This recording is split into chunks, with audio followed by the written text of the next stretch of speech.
this thing off here. Hold on a sec. It's too loud. Okay. You guys saw all that. The tins are all done. I did a lot of little stuff, all that little meticulous crap that doesn't really make for good filming, but I've told you a million times what needs to be done, so I won't repeat myself, but I will show you. Got the exhaust done, you just saw that. So the heat shields lined on both sides with that aerospace wrap stuff. Got the O2 sensors in and plugged in. Power steering is all buttoned up. I'm gonna go through and double check all the fittings, make sure they're all tight. I got the brake lines ran. Relocated the brakes pressure sensor like I mentioned before. It was down there, now it's up here. I put in some, what do they call those? Anti-siphoning loops or whatever. The accelerator cable in. Thanks CarTech for that. And let's see, what else did I do? I'm gonna work on getting the accelerator pedal mounted today. Got the coolant fans on. This is plumbed to the engine, and this one is power steering. Same thing on this side. Made a mount for the engine's fuse block, so it's nice and accessible, and this will be labeled so we know what is what. And then I started working on just getting the loom. I'm not going to get too deep into the electrical just yet, but getting the loom kind of tied up and out of the way. Today's plan is I'm going to get these heat sink, heat diffuser lines hooked up. I probably have to go buy some more heater line so it's long enough to run around. I'm going to put the spark plug cables on. I've got some good MSD ones, so I'll break those out and get those together. What else was I going to do? I got to weld up the fire extinguisher pole. Still waiting on the new system to come because we're going to go to a dual system. You can either pull it manually or it'll automatically deploy in case we're not able to pull it. So yeah, just catch you up on some stuff. It's all that little tedious crap. You know, you're kind of bouncing around all over the place. So I'll get that stuff done today. Plug wires, those heater lines, try to get all that little stuff buttoned up in the cab today, and then I'm gonna get this thing flipped around so we can get working on the back side. And oh yeah, here we go, the coolant tubes. I'm working on getting the coolant tubes bent. These will go over the top of the engine, I'll show you, and run through the back to the radiators. And I'm going to try to utilize as much of this as possible instead of silicone hoses. Less clamps means less areas possible to leak. These will be right in here like that. I'm going to TIG weld them all together, TIG some mounts on there, and probably some like rubber grommet mounts so the vibration doesn't break them. But that's where they're going to run there. And see if I can hold this without it falling down. They're going to run out the back, right down through here, through there, and then out the back. And yeah, hopefully just, my plan is just to have little bits of silicone 90s and 45s on the ends. Everything in between will be aluminum tube. So I'm gonna finish those up a little bit today. I gotta go into Vegas Friday and get a couple more sticks of this. I bought all they had at Butch's, so I'll grab some more. So as you can see, I'm kind of all over the place, and that's why I didn't do any filming. It's just it's a pain, and it's stupid. It's all the stupid little stuff. But once I get on the back, we'll get to working on it. Got a delivery a couple days ago. Pretty excited about it. I'll show you guys when I get back in the house because I haven't moved them all out here, but we got a big delivery from one of our sponsors and pretty stoked about it. So we'll check that out in a minute. So, all right, that's it. Just gonna keep plugging away at it.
back end done. I time-lapsed a little bit of it, but I was just on such a fast pace that I didn't want to hassle moving the camera around and getting lighting and everything, so I just went with it. I time-lapsed enough to give you an idea of what I'm doing, and this is it. So basically I cut everything off the back that was really wide and tall, and I narrowed everything in right up next to the fuel cell, and that freed up room, enabling me to put the tires down lower and upright. Lots of room for the travel. I was able to use the X bracing from the old one, so I didn't have to refab all of the first aid kits and drive shafts. One thing that I wasn't planning on doing, but I did because I had all this opened up, was I put the new fans on. I don't remember the CFM of these fans, but they move a lot of air, more than Spall fans even that I had. So they sound like a jet engine when they fire up. So I got 2 of those bad boys on there. Like I said, figured I might as well utilize the opportunity of having all that opened up to put those in. So I did that, wasn't planning on it, but it worked out. And this is only day 2. So I gave myself 3 days to get this project done, and it'll be done tomorrow. I got a little bit of bracing still to put here. I got to finish burning in some spots that are just tacked. I got to weld on the mount for the fuel filter and the LS bypass filter. I do want to put a brace across here, plus the strap mounts for the tire straps. So I'll put a hoop here and a hoop on the bottom, and then from here up, I want to put another brace here. And then the only other major thing is the sway bar tube. I'll have to get it placed, but everything's working out really well. It'll go right through there, about like that. So the sway bar tube will run right through there, and the sway bar will go like this. Yeah, that's my official sway bar imitation right there. So all this is good. This is all burned in. It's a lot lower and a lot easier for us old guys to get those tires off. So I'm pretty excited about it. The jack will still go here. And yeah, so one more full day tomorrow, getting all this burned and those braces and stuff done. And then I'll strip it down. I'll put a fresh coat of paint on it, fresh coat of steel it, and the sway bar. And then this thing's ready to move up front to get wiring done. I gotta get the tins. They've been sitting out here for a while, so I get the tins stored away. But as you can see, the shop is a freaking mess. I've been thrashing hard. So absolute disaster. Got to take a minute to get that clean. But we're right on schedule. Sorry if I'm sweating real bad. It's hotter than shit out here. It's like 106. We're right on schedule though. About a week. I'll give myself a week and a half to get it all wired.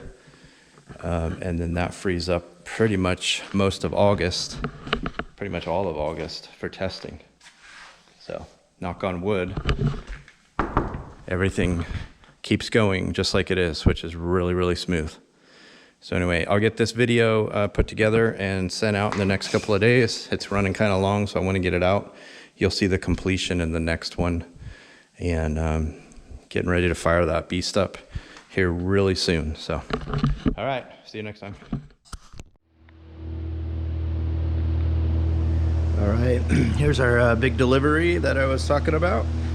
We got our Raceline wheels, trophy truck beadlocks. I can't remember the model. I think they're the Monsters or something like that. I don't remember, but we took delivery of 6 of them. I still got 4 coming.